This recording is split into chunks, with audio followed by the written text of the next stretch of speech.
Soybean पिकाला शेंगा न लागल्याने शेतकरी हवालदिल. थेट जिल्हा अधिकारी यांच्या कार्यालयात शेतकऱ्यांनी आणली पिके.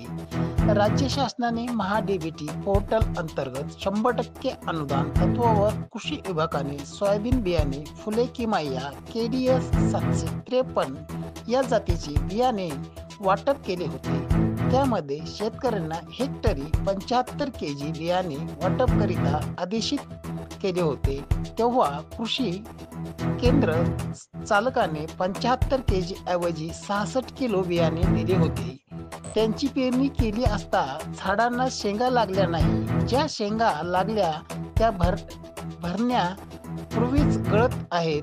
यांची चौकशी करून कारवाई करण्यात यावी. तसेच शेतकऱ्यांना पंचनामे करून नुकसान भरपाई देण्यात यावी अशी मागणी इर्शाद पाशा पिंपरीकर यांच्या नेतृत्वाखाली शेतकऱ्याच्या वतीने जिल्हाधिकारी यांना निवेदनाद्वारे करण्यात आली आहे.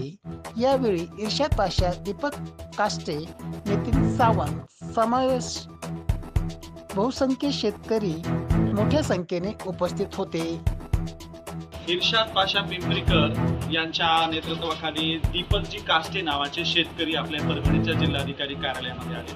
अत्यंत गंभीर अशी समस्या आहे.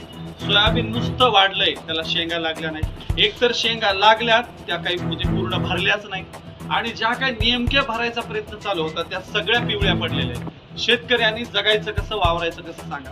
एकीकडे सरकारची शेतकऱ्यांच्या प्रति सहानुभूतीची नौटंकी चालू आहे, आणि हे सरकारनेच दिलेलं बियाणं आहे. हे केवळ दीपक काष्टे यांच्या शेतात नाही तर जागोजागी शेतकऱ्यांच्या शेतामध्ये सोयाबीनचा हा प्रश्न आहे. दिसायला लांबून असं दिसतं गुडघ्या इतकं वाढलंय, पण त्याला काही शेंगा नाहीत. त्या शेंगा भरल्या नाहीत, भरायच्या अगोदरच पिवळ्या पडतायत. हा शेतकऱ्यांच्या सोबत केलेली अत्यंत मखलाशी आहे, आणि याला सरकार आणि कंपन्या यांचं संगनमत आहे. त्यामुळे हे सगळी लूट आहे. आम्ही याबद्दल सरकारचा तीव्र निषेध करतो, धिक्कार करतो. अशा सगळ्या शेतकऱ्यांना नुकसान भरपाई मिळाली पाहिजे, आणि हे सगळं बियाणं पुरवणाऱ्यांवर कठोरातली कठोर कारवाई केली पाहिजे. यासाठी नुकतं आंदोलन सुरू होत आहे. यासाठी आम्ही तीव्र स्वरूपाचा लढा उभा करणार आहोत. धन्यवाद.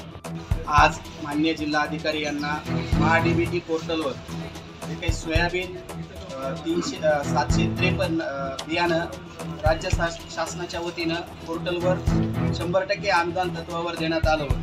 ते शेतकऱ्यांनी पेरलं.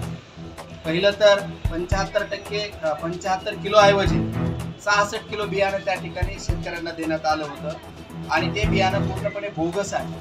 त्या बियाण्यामध्ये शेतकऱ्यांनी पेरलं आणि त्याला शेंगाच लागल्या नाहीत. ज्या शेंगा लागल्यात त्या शेंगा गळायल्यात, आणि झाड कमरा एवढं वाढलं आणि त्याला शेंगाच नाहीत. अशा प्रकारचं निवेदन आज आम्ही माननीय जिल्हाधिकारी यांना दिलेलं आहे, आणि विनंती आहे याच्यामध्ये चौकशी व्हावेत, पंचनामा व्हावा, आणि त्या संबंधित शेतकऱ्यांना याची मदत तात्काळ प्रशासनाने करावी, अन्यथा तीव्र आंदोलन करण्यात येईल असा इशारा.